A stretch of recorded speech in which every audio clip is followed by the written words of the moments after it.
Welcome to the Fantasy Fuck Ups Podcast, a fantasy football podcast highlighting all the mishaps, mistakes, and missed opportunities that make you want to throw your phone off a bridge. We're going to have weekly contests, giveaways, DFS challenges to help you right those wrongs throughout the season. I'm Zach. This is my co-host Adam. Let's start the show.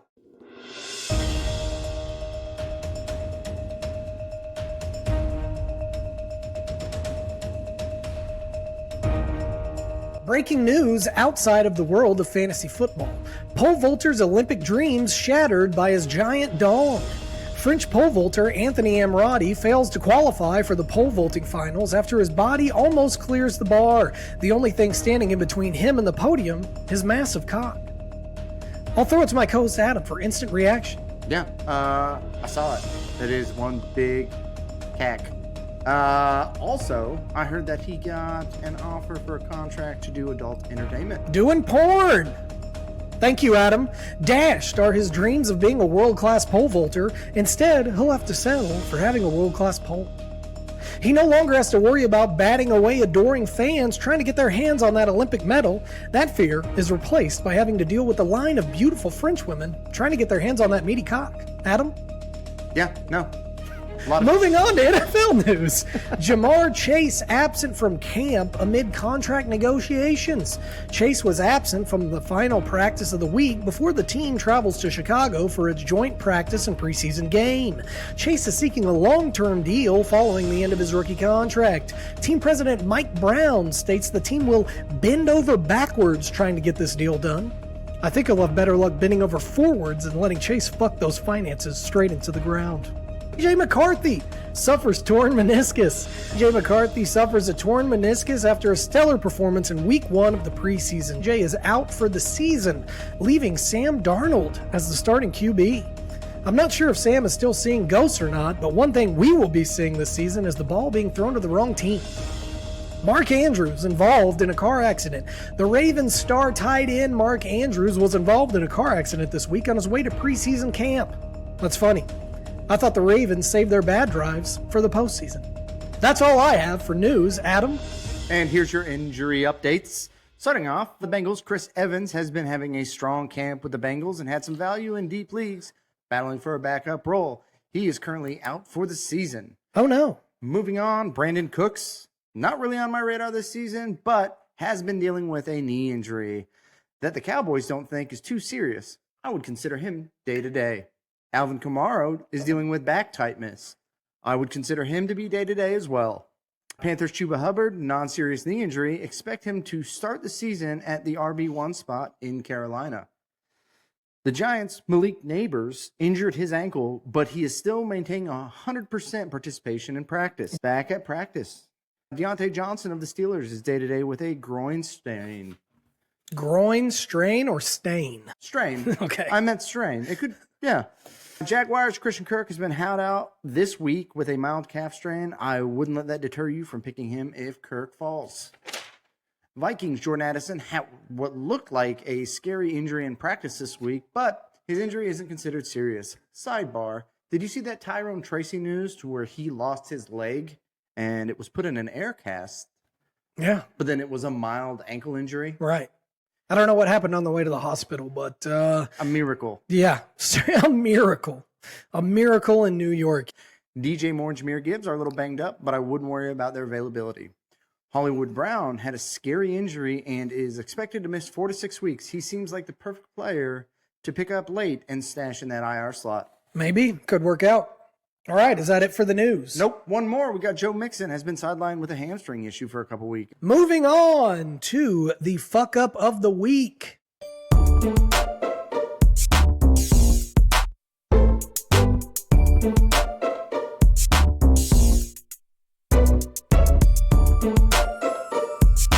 All right, fuck up of the week. This is going to be a segment where we highlight your biggest mistake. The season has yet to kick off, so we're asking listeners and viewers to give us their fuck up of last season. I've had a couple responses. So I'm going to ask you the fuck up of the week as we progress through the season. Week 1, week 2, we want you guys to give us that information in the comments on any of our social platforms. We'll have giveaways and contests so we can reward you for your shitty decisions. I'll kick this thing off.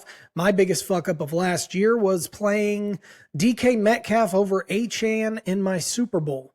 Achane was coming off some injury. He had some injury woes throughout the season last year. I was projected to win. I just went for the safe floor of DK Metcalf in my flex spot. I thought that was the right move. I knew that Achane probably had a higher ceiling, but I was playing a guy that I didn't think he was going to win. I definitely got cocky. And You fucked up. I did fuck up. DK scored 13, Achane scored 21, and I lost by 7. It's a fuck up. It's something I've thought about. It's a $1,000 league that I'm in, not $1,000 per person. The winner gets $1,000. And yeah, I screwed the pooch on that one, and it has haunted me every day. We had some listener submissions in a dynasty league. This submission is truly awful. It was a 2024 first round and Puka Nacua given away for Kadarius Toney and Darren Waller. It's awful. That's rough. That is A fuck up. That is a huge fuck up. That is, and considering that it's dynasty, that will not just haunt you for 1 year like mine has. That will haunt you for the next 5. We had some submissions from listeners. I dropped Jason Sanders for, I don't even remember what kicker. I believe the Lions in week 16. This was the game to get in the championship. Dropped Sanders Sunday morning. Sanders went on to score 18 points, and I lost by 0.1 points. 0.1, not a typo. The final listener submission we have, Laporta was my second to last pick in last year's draft. I dropped him before week 1 to pick up Trey Sermon. That sucks. Agreed. That's a fuck Do you up. have a fuck up from last year? I don't believe I have a fuck up from last year. I think my Okay. trading went pretty well. Picked up Puka Nacua, Okay. drafted Sam Laporta late, kept him Kept him. in a keeper league. Yeah. No. I like my team last year, even though I did not win. All right. No fuck ups from Adam. I had a big enough one for the both of us, but this is the kind of stuff that we want from you guys, okay? We want to hear your fuck ups because fantasy can be frustrating. Fantasy can be a nightmare at times, but it's fun and we want to win. And if you can't win, why don't you come here and get free shit? Yeah. I'll reward you for being an idiot. Okay? And even if you don't win, you get to release those demons, man. All right, that does it for Fantasy Fuck Up of the Week. The next thing that we are going to move on to is Fantasy Punishments.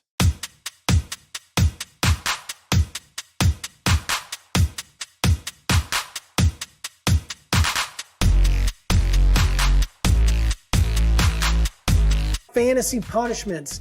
The fantasy season is upon us. I have never been in the unfortunate situation of totally losing at fantasy football and coming in last place. So I have never been on the receiving end of any kind of fantasy punishment. My league is also not like super fun. There's 1 or 2 people in the league every year where it's like, they're not that interested. They're not setting their lineup. Before we started doing fab, which I think everyone should do, get away from waiver priority, but they were always at the top of waiver priority. So if they decided to give a shit, now all of a sudden they're first in line for a Kyron or a Puka. Yeah. And you're just like, you're not going to do anything with those people. So what I want to hear is fantasy punishments that matter, not that are just funny. I don't give a fuck about your IHOP pancake bullshit. I'm talking about stuff that's going to ruin your fucking life. It's a lot of carbs, Zach. It's a lot of carbs, and it's also not a lot of fun. Yeah. It's even just to talk about. Step your game up, people. Okay? I have a proposition. Tell me. If you lose, you have to go get lip filler or Botox. Okay?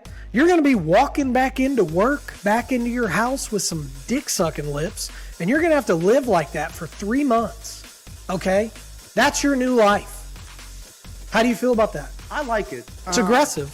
I like the idea of lip filler. I feel it would be more fun to fill the lower lip and just have a pouty face. for Just 3 one months. lip. Yep. Like you just got socked in the mouth. I'm just pouting all the time. Pouty little bitch. RPF. Yeah, so that would be my proposition. I want to hear yours, Adam. No, I have a good one. I really like it. I think it would be fun to punish somebody, the loser, with having to create an OnlyFans page where they have to create content in order to make back the dues that they'll owe for the next season. I love that.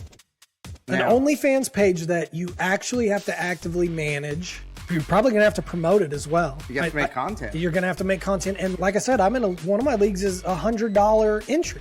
So I'm going to really have to figure out what my niche is. What do you think your niche is? Just off the cusp. I don't know that I want to try to explore that.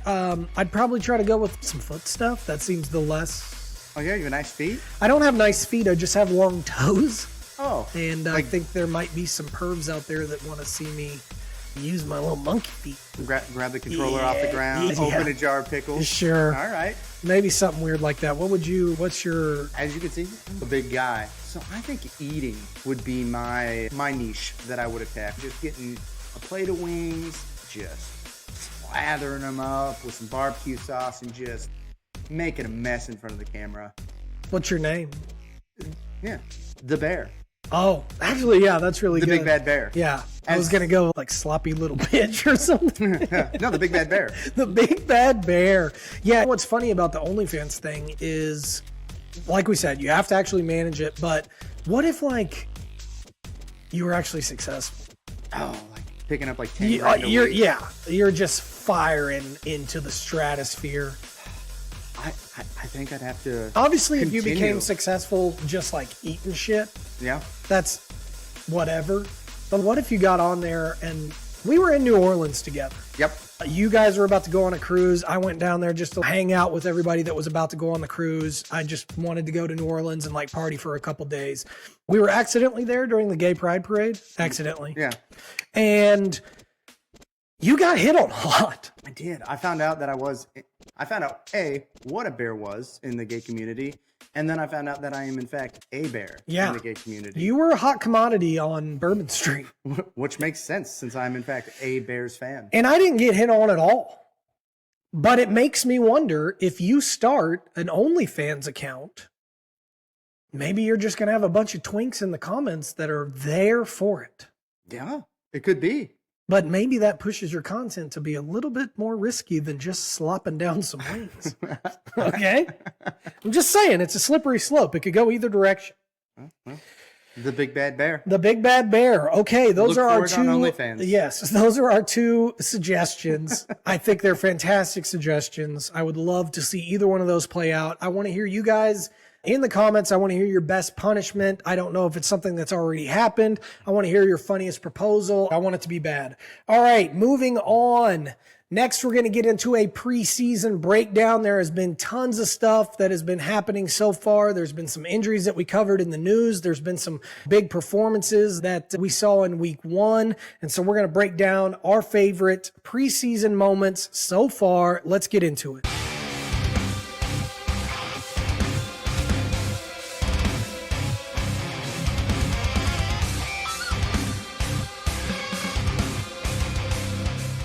Okay, preseason breakdown. I'm going to throw it to Adam first because he is a Bears fan, and I got to say there's been some pretty great moments from the Bears so far. So Adam, kick us off with your top 2 preseason breakdowns. Let me be the ultimate homer for the Bears and say Caleb Williams looks good. He does look good. That throw on the run with the jump man throw to Cole Kmet for about 42 yards. That 3rd and 12, making it happen with DJ Moore. In fact, he only missed 3 throws in the day, and 2 of those were drops. His little look to Swift, which makes Swift come up on my radar. We'll have to see where he goes in the ADP whenever we do our mock draft. But do you think that was a little bit Patrick Mahomes-esque? Yeah, I'm okay with saying that. Look, Caleb Williams is a fantastic prospect. You're talking about a guy who Zach loves. I'm an OU fan, and he broke our hearts. He left with Lincoln Riley, and that whole debacle. The Heisman. Yeah, won the Heisman. Was going to be probably almost won the Heisman second year, right? Like he was like a favorite. Yeah. The prospect of Caleb Williams is fantastic. I think he's going to be great, and considering you can get him, and he even showed off his legs a little bit. Right? Like he is a mobile running quarterback, and those are super valuable in fantasy football. And I think that he gives you that value. I think he has that opportunity. He has that upside, and he'll use his legs. And so, yeah, I think you can get him in like the 10th, 11th round, and his ADP might be climbing as a result of his preseason performance, he might get that Hard Knocks bump too. You're not really a Hard Knocks watcher, but in the past, whoever's featured on Hard Knocks, because you see so much behind the scenes, they end up getting a little bump. I agree. I think he's going to get that ADP bump with Hard Knocks and his performance so far. I'm excited to see what he does this week, but I'm going to pass it back to you, and I want to hear what you think about some performances. Yeah, preseason, another person I was excited about was Jaden Daniels. I thought he looked good. He's got a good arm. He can throw that thing down the field, and we saw him get a rushing touchdown. And I get worried about him because he's just such a twig of a man. But I got to say, he just came out of the SEC, and there are countless highlights of him just getting fucking destroyed running the ball. There was that one where he tried to jump over the line and just got fucking smashed. I guess I bring that up just to say, I know the NFL is a different level, but like, he took a bunch of hits last year and kept it moving. Even though he's a slight, slender man, I think he's going to be okay. And I think hopefully he limits his rushing to somewhat safe opportunities. And he either gets down or out of bounds instead of trying to take some of those big hits that we saw last year. But performance-wise, I thought it was awesome. Yeah, no, and maybe he's like Lamar Jackson and he knows how to get hit without getting hurt. That's true. Maybe that's true. My final preseason breakdown performance that I would like to mention is it was very quiet at the beginning of camp. I know that a lot of people were looking for who these wide receivers are. Oh, I want to hear the buzz. I want to hear about the neighbors. I want to hear about Marvin Harrison.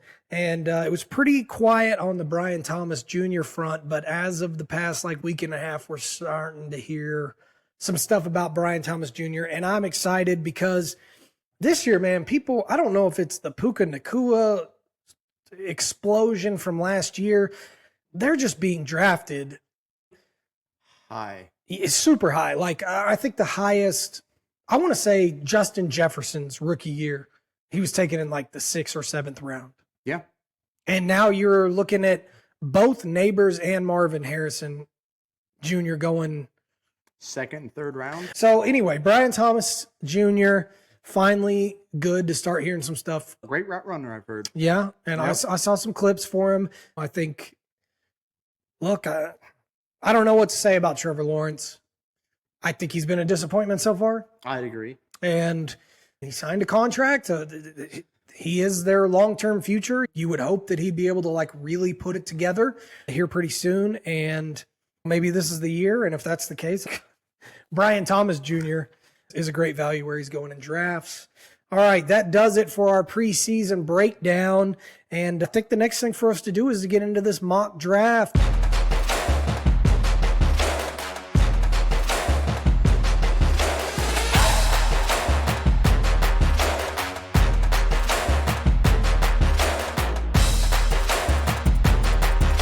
So here we go. We're going to get into the mock draft. This is going to be on the Sleeper platform, 10-team PPR. It's going to be a snake draft. So you're drafting at the 3 spot. I'm going to claim 8. Yep. And I personally like the turn better, but I'm going to try something I'm uncomfortable with in the 3 spot. Okay, yeah, before we get into it, do you have a draft strategy? There's all kinds of stuff out there. There's the hero RB, the zero RB. I think you're going to see me pick some A+ wide receiver talent and go for some shots for some running back talent later in the draft. Yeah, that's fair. It is a PPR draft, so I think that the premier wide receiver talent is going to be gone. That's the other thing, though, is that I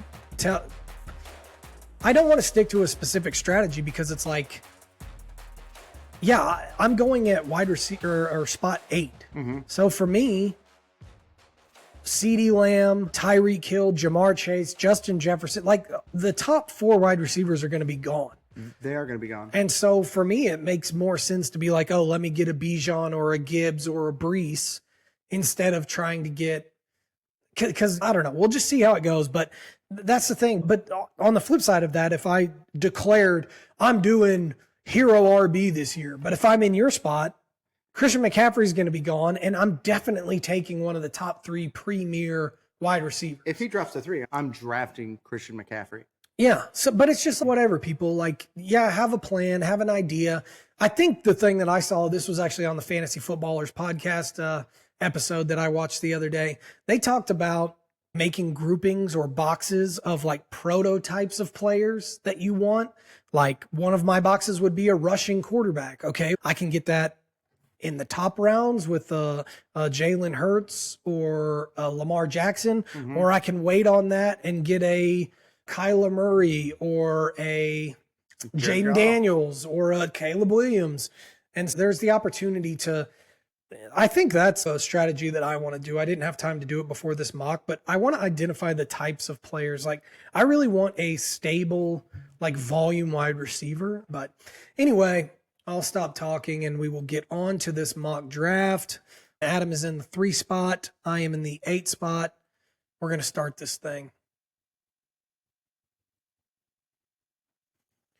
CeeDee Lamb, Justin Jefferson off the board. That is shocking to me. I choked on my spit. I was shocked.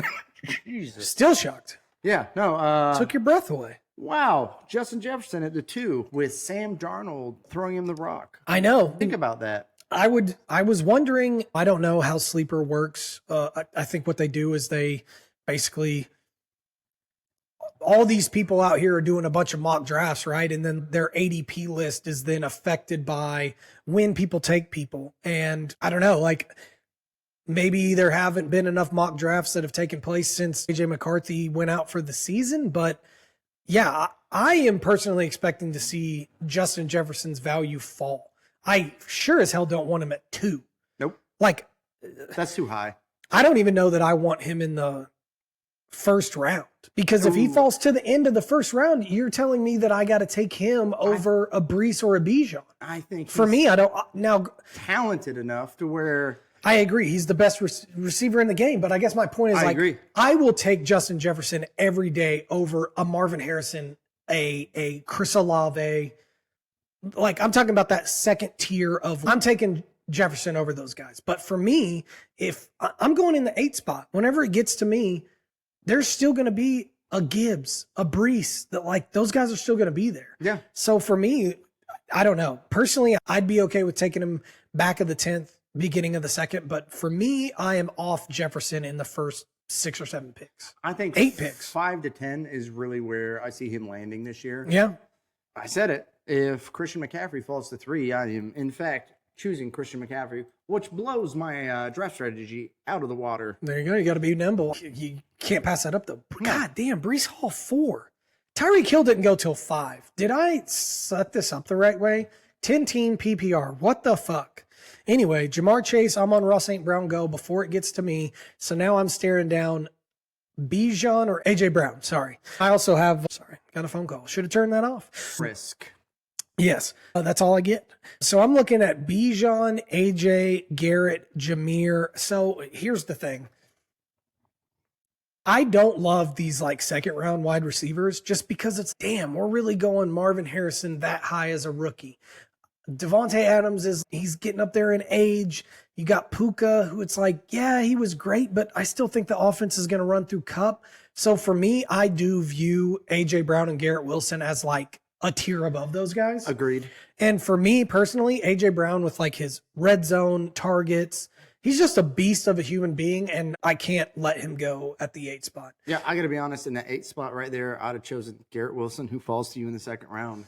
He did fall to me. I'm a little nervous to go. This is something that I don't do a great job of being at a turn is you got to really think about how long it's going to take before it gets back to you. Because, yeah, I'm at this spot right now. And sure, Garrett Wilson, that's fantastic. Oh, my God, he fell to me. He could be a number 1 overall wide receiver. I think he's got that talent. But realistically, is Jonathan Taylor, is ETN, is Derrick Henry, is Devontae Adams making it back to me? Or not Devontae Adams? No. Because if they don't, now I'm looking at my RB1 being a Josh Jacobs, a Pacheco, a Rashad White. And again, talking about tiers, I do think that is a step down from a... Yeah, I honestly think you fell into my strategy. That spot would have been perfect for me. It is PPR, and this mock draft doesn't really matter. So I am going to roll the dice here and try to find running back value later in the draft. So I can't pass it up. I'm going Garrett Wilson. I like it. That's a solid pick. All right, Jonathan Taylor, Marvin Harrison, Devontae Adams, and Drake London go next. Drake London goes above Puka. And Chris Olave has yet to come off the board. Look, man, sure, you can say Drake London is the number one target. Drake London's got the talent. He's got way better QB. He's got a new offensive coordinator. I understand all those things are true, but I don't know, man. I'm not comfortable with Drake London in the second. I also am not comfortable with Drake London in the second. We don't know how quick Kirk Cousins is going to fall in line with a scary Achilles injury last year, and he just hasn't shown what he can do. But even on top of that, if I just scroll down other wide receivers, do you like Drake London better than Puka? No. Do you like Drake London better than Olave? Nope. Do you like him better than Ayuk? God, no. Do you like him better than Mike Evans? Nope. Nico? Nope. Debo? Nope. Waddle? Yes. DJ Moore? Yeah, tugging on your heartstrings there with that Bears love. DJ Moore had a hell of a season last year, and I love Justin Fields. Hope he does well in Pittsburgh. I think he just is primed for a monster year. Yeah, but Again. I guess that's my point, though, is that it's just like, it's hard for me to justify why he is going there, but it doesn't matter because in this fake draft, he's not on either one of our teams. I guess the moral of that story is I don't love Drake London. If you do, comment in here because I really want you to give me your case. I'm not seeing the ADP. Yep. I'm going to pick Puka Nacua. Okay. Yep. Chris Olave goes next, ETN, Travis Kelce, Derrick Henry. So wow, that's early for Henry. Is it? Top of the third? I think so. So you chose Puka. Like we said before, God, he finished as like the wide receiver 4 last year. So it's not like he doesn't have top 5 potential because it's already happened. But Kupp missed, I think, 7 games last year. And even whenever he was back, it was like he wasn't 100%. It didn't feel like it. And reports out of camp are that the offense runs through Kupp.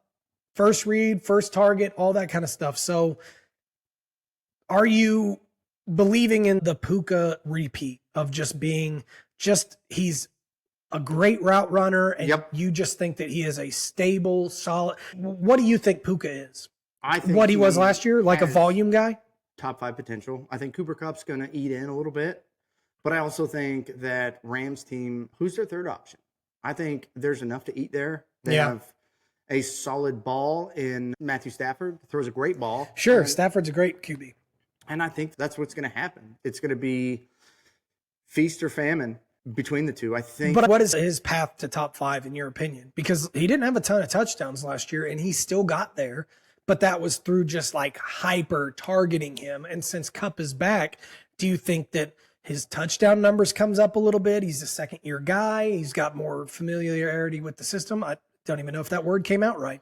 He's more familiar with the Rams system and offense. Right. I think Kupp is your primary receiver. Yeah. And I think you're going to get a bonus having the second-rated cornerback on any team lining up against Puka Nacua. Puka last year, 160 targets, 105 receptions, 1,400 yards, but only 6 TDs.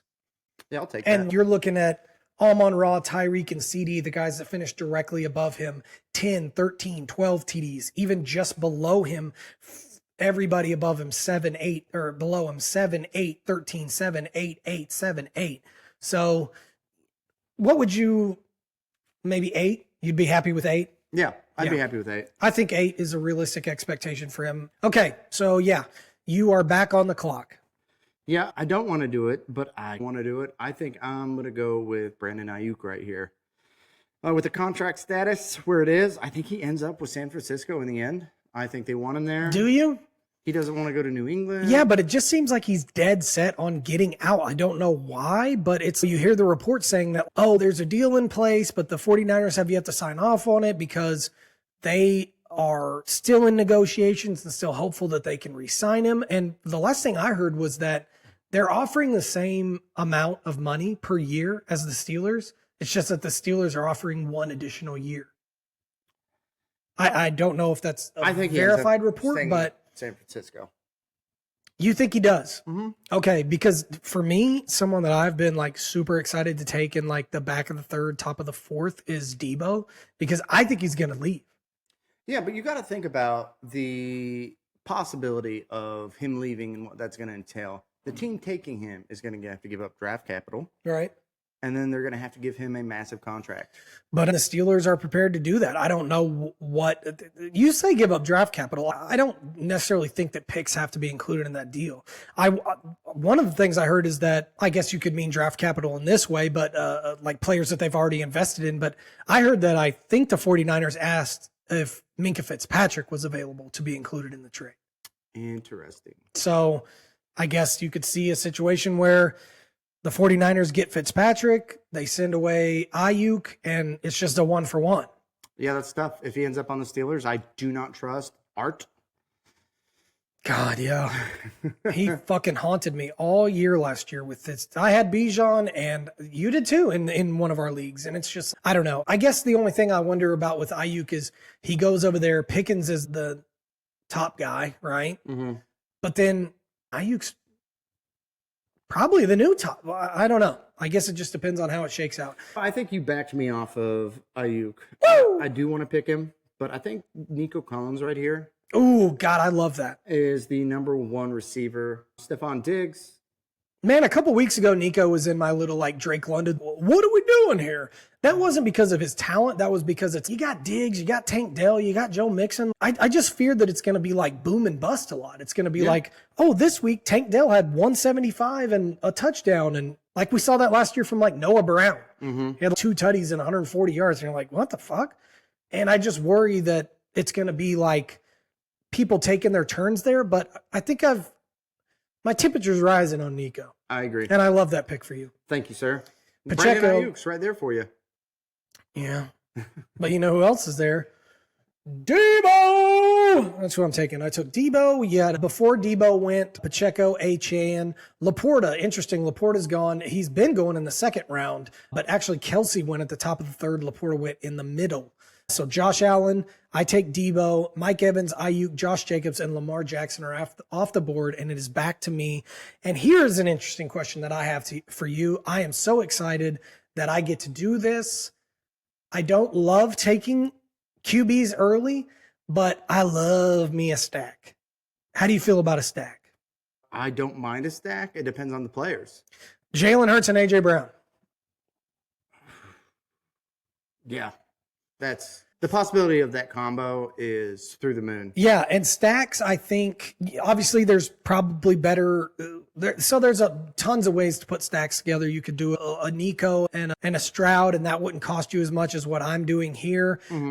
I don't love investing in a QB this early, but you're talking about top 1 to 2 QB potential. I think their offense is going to be better. How do you feel about a stack in general? Because I know that there's certain people out there that are like, that is my number one strategy. Fuck all the 0 RB, whatever. Like, I'm not leaving a draft without a stack because there are statistics to back it up. It's like 58% of all champions do it on the back of a stack. I know, but if you look at last year, one of the fantasy players in our league, Ian, took Burrow and Jamar Chase. And, so he's double fucked is what you're saying? Oh, he got brutalized I get the that entire year. But like most people that won their championships last year did it with Lamb and Dak. Yeah. It's just like those Dak. guys are putting up like 48 points between the two of them, maybe even more than that, just like monster numbers. Yeah, I like Dak. Yeah. Okay. I'm taking Jalen. I just wanted to know how you felt about a stack. Neighbors goes next. Mahomes, Stroud, quite a few QBs off the board. Jalen Waddle right before you. How are you feeling? I'm feeling froggy. DJ Moore's waiting on you. DJ Moore is right there. And I think Rashad White is also there. A lot of people I hear are saying that he only had a good season last year because of volume. His offensive coordinator is gone. That helped him get all of that volume. He was incredibly inefficient, and the numbers bear that out. He was super inefficient back, and people just do not believe that he is going to be able to reach last year's output because they don't think that he's going to be utilized in the same way. How do you feel about Rashad White? I don't want Rashad White. I'm not going after him in any league. He could have a good season, and I could. And you just would rather watch it. Yeah. I want to watch and see. Maybe next year. Who knows? I got to see it. see more Rashad White before get it. I buy in on that. I don't want him at his ADP. It is crazy because he's one of those guys that you forget about. You go back and you look and you're like, God damn, really? That was his output last year? Because last year he was one of those guys where it's like people got him in like the 10th. People might have got him off waivers. I don't know. But just to refresh your memory here, he was RB4. Yep. Only on under 1,000 yards. But on the flip side of it, he had 70 targets. Just, Yeah. No. you're talking about the only people with more targets is ETN, Breece Hall, and McCaffrey. Yep. So, but that could come down. I think a lot of people don't believe in that. I think more with DJ Moore right here. I like figured it. you would. I think he's going to be solid with Caleb Williams tossing him the ball in that preseason game. You already saw it happen. I'm not a Bears fan, obviously, so I paid almost no attention to them last year. Obviously, I remember some of the big games that he had, but I'm looking at a PPR stats of fantasy finishes just off the top of your head. Wide receiver what last year? 12. 6. DJ Moore. Yes. Is that hard to believe? Because it's fucking almost impossible for me to believe. Well, I knew he had a career year. Just below AJ Brown, actually scored 9 fewer points. And think about that. That's Justin Fields throwing him the ball. Right?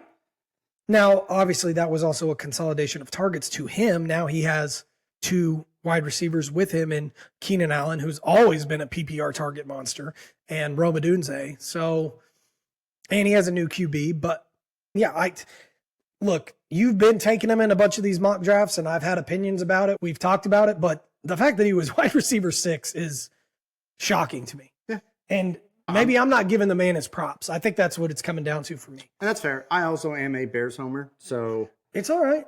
All right, so Diggs goes after that. Devonta Smith, who I think that's a great pick. I wouldn't have taken that. I've got A.J. Brown. But James Cook. How do you feel about James Cook? Because he's another one of those guys that's in like a Rashad White territory for me in that I didn't really pay attention to him, but I do know that he was like putting up numbers. And Buffalo's going to come up a bunch in this little mock draft here just because Diggs is gone, Davis is gone. We've said it before. 300, I think, vacated targets. yeah, someone has to pick up that volume. Yeah, and I think a lot of it is going to be Kincaid, but I do think a lot of it is going to be dumping the ball off to Cook and getting him involved. Where do you think he finished last year? Top 10. Running back 12. Ooh, I was close. You were very close. But 237 attempts. That's rushing attempts. That is better than Kyron. That is better than Raheem Mostert. That is a little bit better than Breece Hall. But do you know who I like here? Joe Mixon. I think he's going to have a monster year coming from Cincinnati. Okay. And he is going to be the workhorse back of that team. I've seen people bitching about him, talking about, oh, he's not going to get the same level of usage that he got in Cincy and blah, blah, blah. Look, I'm an OU fan. I'm an Oklahoma dude, and I like Joe Mixon. I got to watch him play a bunch of college football.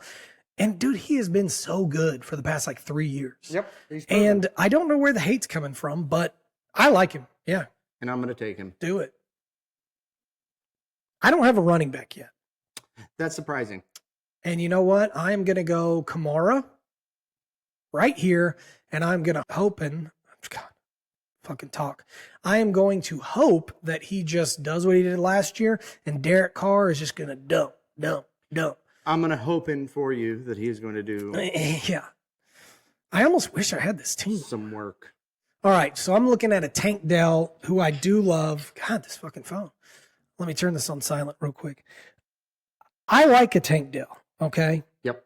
But A lot of people eating there. And I'm also, it's okay, Kamara's your RB1. Let's maybe keep looking in this area because it's going to be a while before it comes back to me again. And I want to know, who am I looking at? So this is in the top of the 6th. I'm at the turn. It's going to be a while before it gets to me again. I'm looking at Aaron Jones, a James Conner, and those guys will be gone. A DeAndre Swift, you know what? I'm going James Conner. I love that. I love that pick. Okay, so I get James Conner at the top of the 6th. Kyle Pitts, I guess a lot of people are believing in him to finally put it together. Granted, he did have a 1,000-yard season as a rookie, but since then it has been the Pitts. Yeah. Here, I think that I'm in a tough spot. I can't take another wide receiver from a player from the Texans for that matter. I think I have to go with Joe Burrow here. Get my quarterback in the 6th round. I think he's healthy. Okay, never mind. Stroud's gone. I'm sorry. Because I was going to bring up the stack thing here. I was going to say you could get Nico and Stroud, but I forgot that people are in love with Stroud. And he went immediately after Patrick Mahomes in the 4th, which is pretty crazy to me. Yeah, I agree. History's not on his side for a sophomore season, but we will see.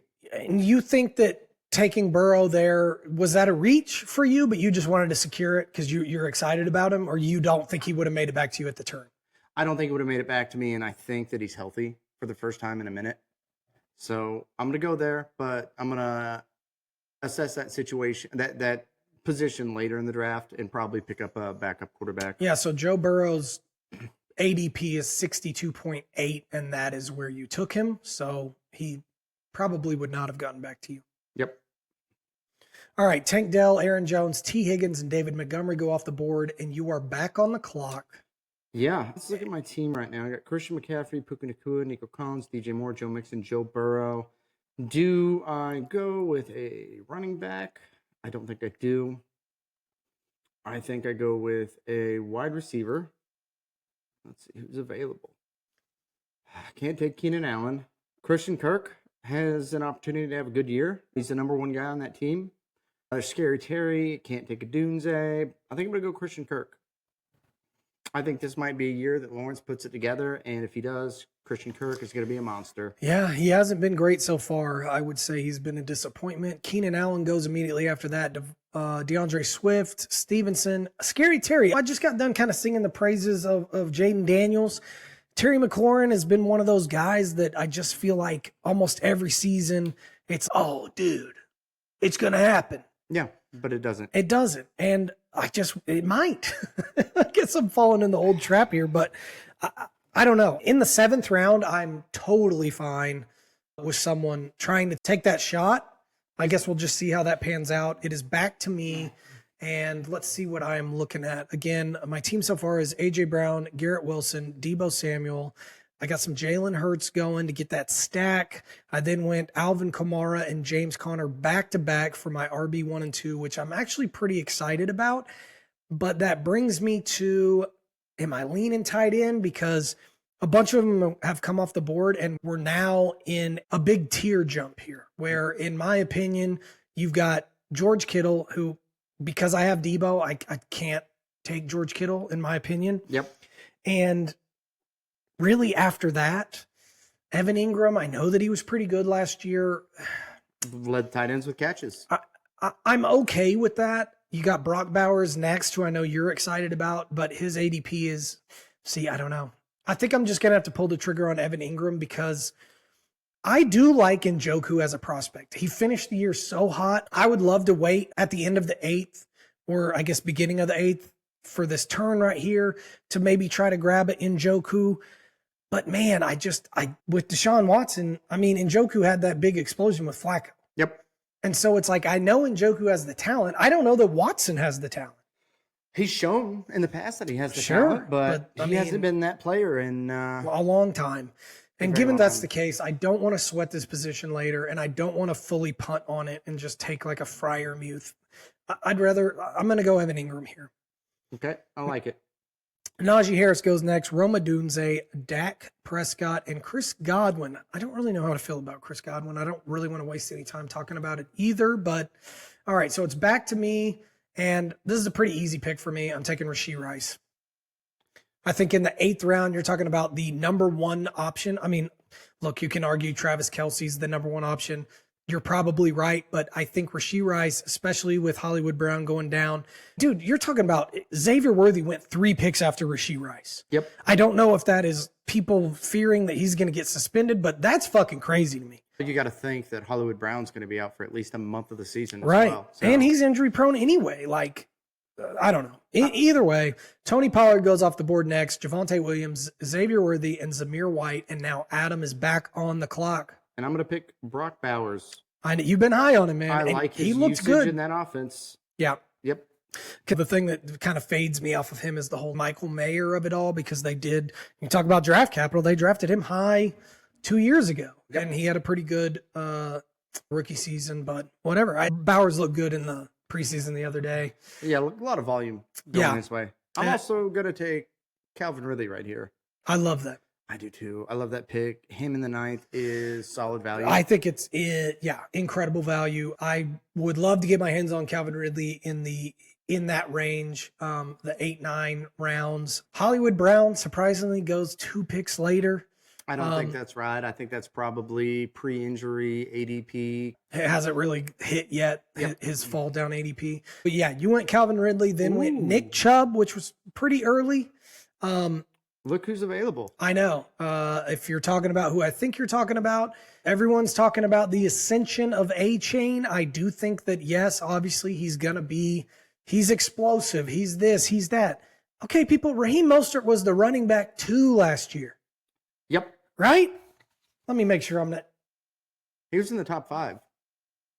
Okay, he's running back 5 on here. I don't know why I thought he was the running back 2. Boom. Either way, though, 18 touchdowns, bro. Yeah. Even obviously, he's not going to get 18 touchdowns again.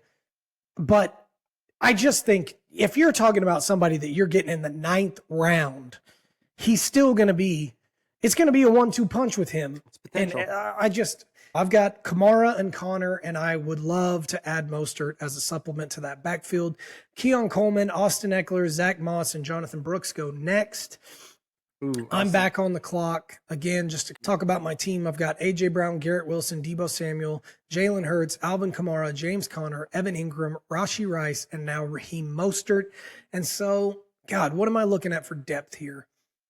I could get me a backup QB, but it feels a little early to do that. Mm-hmm. And let me just look at who's available. See, right now is whenever I'm being suggested like a David Njoku or a Jake Ferguson. So if I opted not to go the Evan Ingram route, I guess it's nice to know that you can get that at the top of the 10th, which I still think that those are solid players right there that you're able to get your hands on. This is a little. Jake Ferguson is a value pick right there. Yeah. Talked about Brandon Cooks being injured earlier. He's also pretty old. And if they're going to be a high-powered offense that moves the ball, Zeke is not very great. We'll see how Rico Dowdle comes along. But yeah, you would assume Jake Ferguson would be plenty involved in their passing game. They're projected to be a top-scoring offense. And he was able to get quite a few TDs last year. Deontay Johnson is here.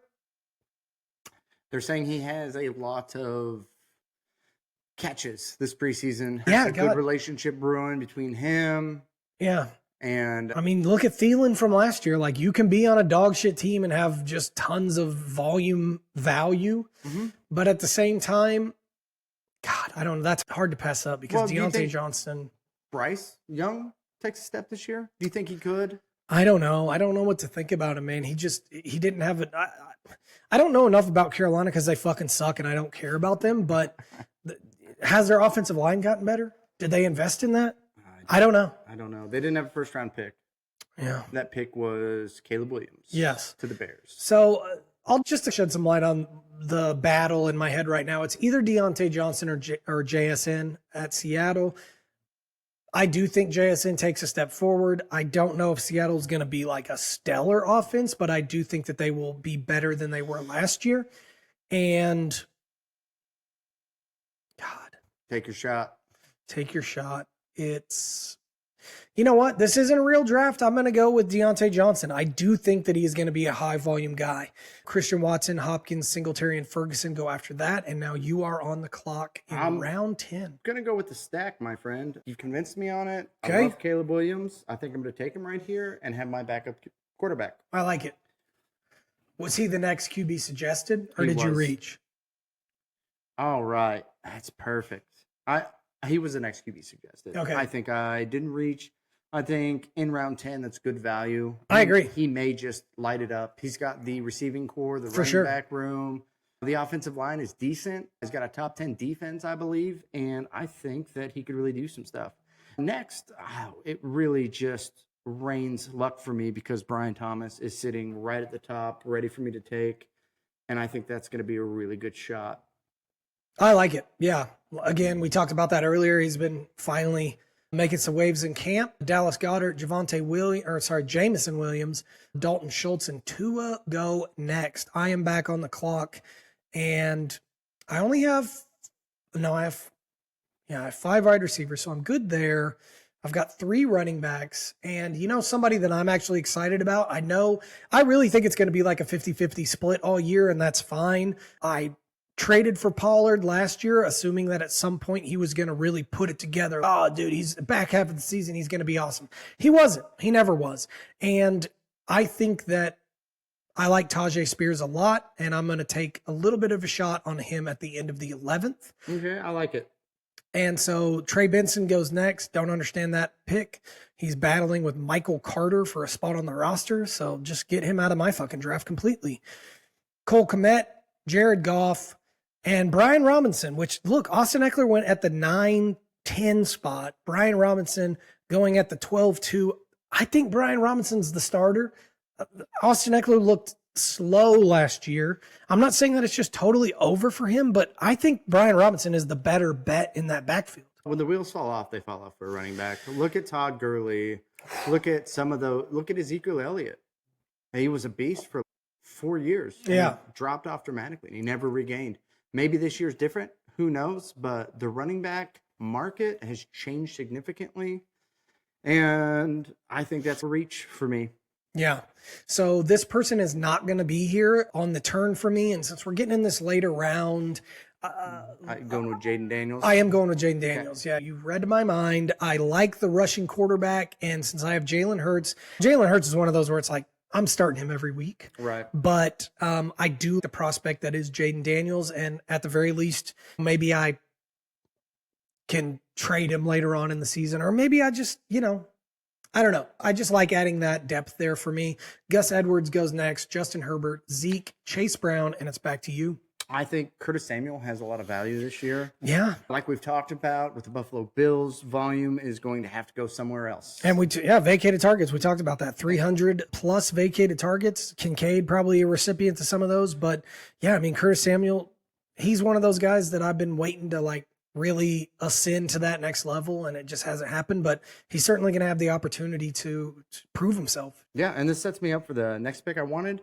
I'm going to go with Jerome Ford. He's got a lot of value at the beginning of the season, and if Chubb loses a step coming back from that nasty knee injury, it was brutal. Jerome Ford is going to be a workhorse back, and he looked good at the back half of that last season. He did, yeah. Whenever he came in, he was able to handle the volume. I love that pick. And yeah, people are just assuming because Nick Chubb is in there squatting 600 pounds that it's like, oh, he's fine. Yeah. But we haven't seen any lateral movement. It's just, that was Did you see the Yeah, injury? it was fucking rough, dude. And Jerome Ford, what are you talking? You're talking potentially 6-7 weeks of workhorse status. Yeah. And then back half of the year, maybe Nick Chubb is, I don't know. I'm with you. I don't think Nick Chubb just immediately comes back and it's never lost a step. Workhorse role. Giving back to you. Okay. So anyway, Tyler Lockett, Trevor Lawrence, and then first kicker comes off the board. Freiermuth goes right before me. I was talking about this with you off the air. In my league, the defenses score a lot of points.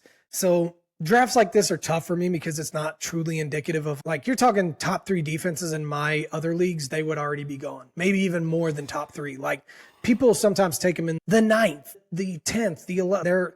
Because in one of my leagues, you're putting up 25, 30 points. That's like a good week for a defense. I love defenses, but I don't like them in fantasy. Yeah. So what is being suggested is the trouble with this mock draft is if I don't at this turn right here go, I'm just going to have to play the game here. I'm going to play the game by taking the Jets. Because if my point was, if I take a different player, all the good kickers and defenses will be gone. Yep. So I played the game. I went with the Jets, and I'm going to go kicker next. Not that this matters. You get some coup? Coup's there, but again, talking about the offense and everything, I think Evan McPherson is a better value there. I project Cincinnati to score more points, and so I'm going to take him. couple kickers went off before it got back to you. This is some garbage rounds right here. And that's don't really fine. matter. I like it. I'd rather take a defense right now, and I'm going to go with the Niners. Okay, I think love that. division is weak, and I think that they can feast. Okay, so you're going to be going kicker on this turn. Let's see. Who is available kicker-wise? Kaimi, Jason Sanders, Miami. You think they're going to score a bunch of points? Kind of wanted Dicker, but Yep, I think Dicker's off the board. he is. Let's see. I think Kaime Fairbairn. Okay. I think he's going to be Texans a good choice. kicker, probably going to be a solid offense this year, you would think, with all those weapons. Plenty of potential for him. It's back to me. I already got the defense and the kicker out of the way. So now I'm looking for just a dart throw right at the end of things here. And names that are immediately interesting to me that I actually think, I could bring up somebody like a Jalen Wright or Rico Dowdle, but it's okay. Do we really, what's their opportunity to actually get some playing time, especially for somebody like a Jalen? He looked great in the preseason. He's an A-Chan type player. He's super fast, and I would love to take him, but his path to playing time is super thin. And you've got other people like a Jacoby Myers, a Xavier Legette, somebody that we really haven't talked about much. I think I'm going to take Josh Palmer here, or maybe Joshua. I don't know which he likes, but you're talking about Ladd McConkey is supposed to be the wide receiver one target. Yeah, he's looked good. He has, but at the same time, Josh Palmer is a veteran at this point. He's been there. He's been on the team. I understand it's a new coach and a new system, but if I'm comparing him to Xavier Legette, okay, rookie on a dog shit team, or one that I think is a dog shit team, Justin Herbert has to throw somewhere, and I agree with you on I like that. it. I'm taking Josh Palmer. That is my dart throw. I want to hear about your dart throws. Give me your late round values. I want to know who you're willing to take like a huge shot on at the end of the draft where it doesn't really matter. We're going to do a quick recap first. Adam went at the 103. He drafted in the third position. Adam, give us your team. I got Christian McCaffrey in the first round. Second round, took Puka Nacua. Nico Collins in the third. Fourth, DJ Moore. Joe Mixon in the fifth. Joe Burrow in the sixth. I got Christian Kirk for a seventh. Brock Bowers in the eighth. Calvin Ridley in the ninth. Caleb Williams in the 10th round. Brian Thomas in the 11th. Curtis Samuel in the 12th. And Jerome Ford in the 13th. And I followed that up with the 49ers defense and Kaimi. Yeah, Kaimi. My favorite picks for you, obviously, yeah. Oh, you got Christian McCaffrey. Yeah. But for me, like my favorite picks for you is Calvin Ridley in the 9th and Brian Thomas in the 11th. Yeah, I think those have the opportunity to be home run picks, and I think that one of them will be. Yeah, I think that I think there's tons of upside with both of those players. Again, I drafted in the 8 spot and I walked away with AJ Brown, Garrett Wilson, Debo, Jalen Hurts, Alvin Kamara, James Conner, Evan Ingram, Rashee Rice, Raheem Mostert, Deontay Johnson, Tajay Spears, Jaden Daniels, the Jets defense, Evan McPherson for my kicker, and Joshua Palmer.